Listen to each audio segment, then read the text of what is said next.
এক ধাপেই শেষ হচ্ছে কলেজ এডমিশন, কোনো প্রকার মাইগ্রেশনের আর সুযোগ নাই। তো এইরকম একটা নিউজ আজকে কিন্তু অলরেডি চলে আসছে।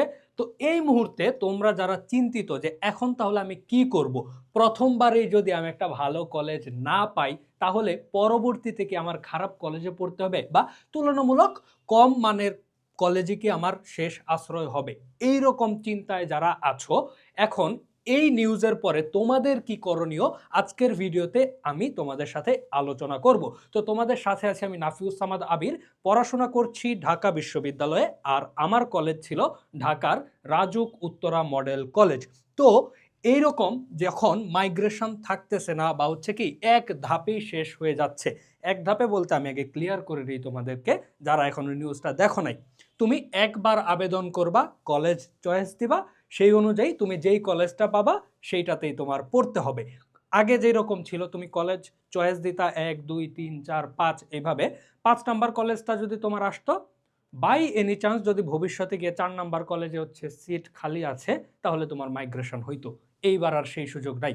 প্রথমবার চয়েসে যেই কলেজ আসবে সেই কলেজেই ভর্তি হইতে হবে এবং সেইটাতেই পড়তে হবে।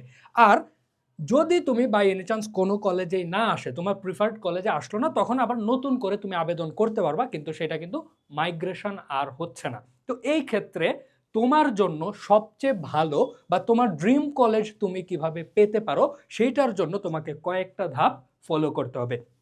ফার্স্ট দেখো, ড্রিম কলেজ টপ প্রায়োরিটিতে থাকবে অবশ্যই। আগে র্যান্ডম আমরা চয়েস দিতে পারতাম, এখন আর সেই সুযোগ নাই।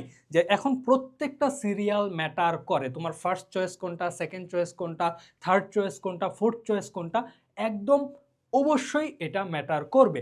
যেহেতু মাইগ্রেশন নাই, তোমার কলেজ আর চেঞ্জ হচ্ছে না, একটা কলেজ পাচ্ছ, একটা কলেজেই পড়তে হবে।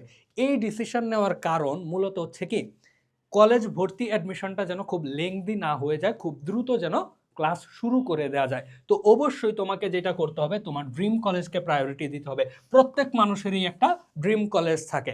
এখন দেখো, এনডিসি, তারপর হচ্ছে সেন্ট জোসেফ, এগুলাতে তো হচ্ছে কি তোমার এক্সাম হয়, অ্যাডমিশন টেস্ট হয়, এগুলা অ্যাডমিশন বেসড কলেজ। তো এখন অ্যাডমিশন বেসড কলেজ যেহেতু, এগুলার ক্ষেত্রে তো তোমার কোনো কিছু নেই, পরীক্ষা দিবা, চান্স হইলে ভর্তি হবা, নইলে নাই। কিন্তু এছাড়াও ভালো ভালো যে কলেজগুলো আছে, যে DRMC, Dhaka residential model college, Adamjee cantonment college, RAJUK Uttara model college, বীরশ্রেষ্ঠ নূর মোহাম্মদ বা বিএফ শাহিন, এই যে কলেজগুলো আছে, এখন তোমার ড্রিম কলেজ কোনটা এবং তোমার প্রায়োরিটিতে সবার উপরের কলেজ কোনটা, এই অনুযায়ী তুমি হচ্ছে তোমার ফার্স্ট চয়েস সিলেক্ট করবা। অবশ্যই ফার্স্ট চয়েস সেইটাই দিবা যেই কলেজটায় তুমি হচ্ছে কি সবচেয়ে বেশি পড়তে চাও, যেটা তোমার ড্রিম কলেজ। তো এই ড্রিম কলেজকে টপ প্রায়োরিটিতে রেখে তোমার হচ্ছে কি কলেজের চয়েস লিস্টটা এখনই তৈরি করে ফেলতে হবে। দেন সেকেন্ড আসো, চান্স পাওয়ার সম্ভাবনা কম সেই কলেজ লিস্ট থেকে বাতিল। ধরো এই যে ডিআরএমসি, রাজুক, ঢাকা কলেজ, এগুলাতে চান্স পাইতে কিন্তু প্রচুর মার্ক লাগে বা বেশ ভালো একটা রেজাল্ট লাগে। তো এই ক্ষেত্রে তুমি যখন সাবজেক্ট বা কলেজ চয়েস দিবা তখন যেই কলেজে তোমার চান্স পাওয়ার সম্ভাবনা কম সেটা এখন লিস্ট থেকে অবশ্যই বাদ দিয়ে দিতে হবে। আগে চিন্তা করতো যে তোমার মার্ক একটু কম, জিপিএ একটু কম, চিন্তা করতে যে ভালো কলেজ দিয়ে রাখি, না আসলে তো সমস্যা নাই, যেটা আসবে সেখান থেকে মাইগ্রেশন হইতে থাকবে।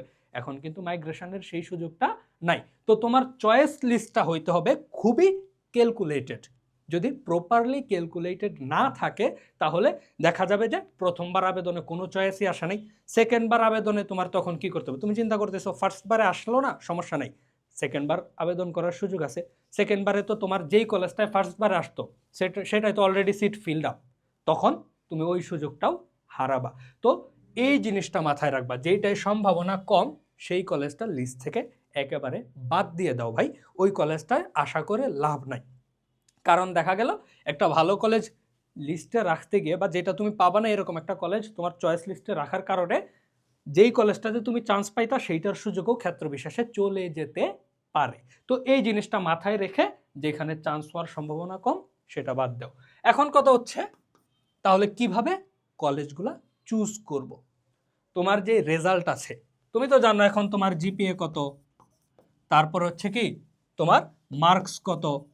তো জিপিএ, মার্কস, এগুলোর উপর বেস করে রিয়েলিস্টিক একটা চয়েস লিস্ট তৈরি করো, যে কয়টা সাবজেক্ট কলেজ চয়েস দিবা সেই কলেজটা চয়েস যেন রিয়েলিস্টিক হয়। ধরো তুমি হচ্ছে মানবিক থেকে জিপিএ 5 পাইছো, তাহলে বলা যায় বাংলাদেশের যে কোনো কলেজেই তুমি চান্স পাইতে পারো। তো এই ক্ষেত্রে তুমি ওই অনুযায়ী কলেজ সাজাও। ধরো তোমার জিপি হচ্ছে 4.50, তো এখন তুমি চিন্তা করো যে টপ কলেজগুলোতে তো অবশ্যই কি ভালো রেজাল্টধারী আসবে। তো সেই ক্ষেত্রে তোমার এইখানে রিয়েলিস্টিক একটা চয়েস লিস্ট করতে হবে যে একেবারে যেগুলো তোমার পাওয়ার সম্ভাবনাই নাই সেটা বাদ, যেইটাই পাওয়ার সম্ভাবনা আছে এবং যেটা ভালো কলেজ সেটা তুমি চয়েস দাও। আর যদি তুমি এলাকার কলেজে ভর্তি হইতে চাও তাহলে সেটা ভিন্ন বিষয়, তোমার এলাকার কলেজ কীরকম, সেটাতে কীরকম রেজাল্ট চায় ওই অনুযায়ী তুমি এলাকার কলেজকে চয়েস লিস্টে রাখতে পারো। তবে আমি বলবো যেটা সেটা হচ্ছে তোমার রেজাল্ট আর মার্কস অ্যানালাইজ করো অ্যান্ড সেই অনুযায়ী হচ্ছে তুমি কলেজ চয়েস। এটার জন্য হালকেনস্টাইন ওয়েবসাইটে তুমি কেমন কোন কলেজে পড়তে চাও এটার একটা মডিউল আছে, ওইখানে গিয়ে তুমি জাস্ট নিজের ইনফোগুলো দিলে তোমাকে একটা কলেজের চয়েস লিস্ট বা তুমি তোমার রেজাল্ট অনুযায়ী কোন কলেজে চান্স পাইতে পারো এরকম একটা লেআউট তোমাকে দিয়ে দেবে। ওইখান থেকেও তুমি মোটামুটি আইডিয়া নিতে পারো হালকেনস্টাইনের ওয়েবসাইটে যদি দেখো। তো রেজাল্ট অনুযায়ী একটা রিয়েলিস্টিক চয়েস লিস্ট, কারণ এটা হচ্ছে কি একবারই সুযোগ পাবা, এক ধাপে কলেজ ভর্তি শেষ হয়ে যাবে, মাইগ্রেশনের কোনো সুযোগ নাই। তো যেই কলেজটা তুমি পাবা সেইটাতেই তোমাকে পড়তে হবে, এই একটা মাইন্ডসেট কিন্তু রাখা দরকার। আরেকটা জিনিস হচ্ছে নিচের দিকের কলেজগুলা উপরে না রাখা। একটা কলেজ যেটা মোটামুটি ঠিক আছে চলে বা তোমার প্রিফারেন্স অনুযায়ী হচ্ছে হ্যাঁ ঠিক আছে, কিন্তু এই কলেজটাকে তুমি যদি উপরে দিয়ে দাও এটা যদি আইসা পড়ে আর চেঞ্জ হবে না। ঠিক আছে, তুমি চিন্তা করলা যে আচ্ছা নিচের দিকের একটা কলেজ চয়েস দিয়ে রাখি, এটাতে তো ফার্স্টবার আইসাই পড়বে, উপরে ভালো কলেজগুলো রাখবো।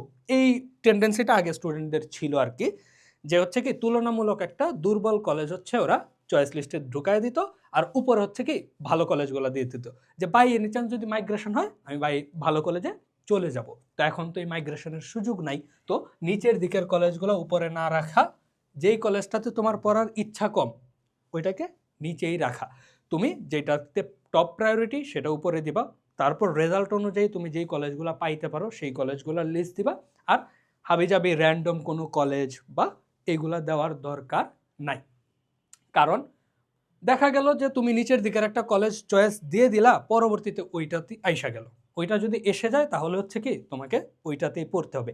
এই নিচের দিকের একটা কলেজ আসার চাইতে কোনো কলেজ না আসা কিন্তু বেটার। তো এই জিনিসটা একটু মাথায় রাখো। আর তোমাদের যারা হচ্ছে একদম যারা পিওর আর্টস যারা আসো, পিওর আর্টস তোমাদের জন্য অন্যতম একটা বড় সমস্যার দ্বারা হয়ে দাঁড়াবে হচ্ছে যারা সায়েন্স থেকে আর্টসে আসছে। সায়েন্স টু আর্টস যে স্টুডেন্টসরা আসছে তারা একটু খারাপ রেজাল্ট নিয়েও দেখবা চান্স পাবে। যেমন আমার কলেজ আমি বলি রাজুক উত্তরা মডেল কলেজে আমি যখন ইন্টারমিডিয়েটে ভর্তি হয়েছি আমাদের পিওর আর্টস ছিল হাতে গোনা হচ্ছে 10-12 জনের মতো, আর বাকি যা ছিল সবাই হচ্ছে কি সায়েন্স থেকে মাইগ্রেট। আমি নিজে 9-10-এ সায়েন্সে ছিলাম, ইন্টারমিডিয়েটে আর্টসে আসছি। তো তোমরা যারা 9-10-এ সায়েন্স থেকে হচ্ছে ইন্টারমিডিয়েটে আর্টস নিতে চাচ্ছ তোমরা চাইলে অবশ্যই কি ভালো কলেজ চয়েস দিতে পারো, সেই ক্ষেত্রে তোমার একটু বেনিফিট তুমি পাবা। আর যারা পিওর আর্টস আছো তারা অবশ্যই চিন্তা ভাবনা করে জিনিসটা ডিসাইড করতে হবে।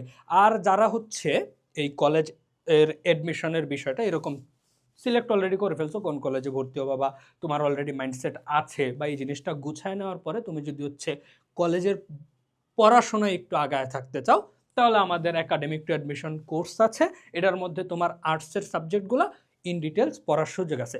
যেমন ধরো যে আর্টসে তোমরা যারা আছো তোমাদের তো এই যেই সময়টা সেপ্টেম্বর পর্যন্ত বসে থাকার কোনো কারণ নাই, তাই না?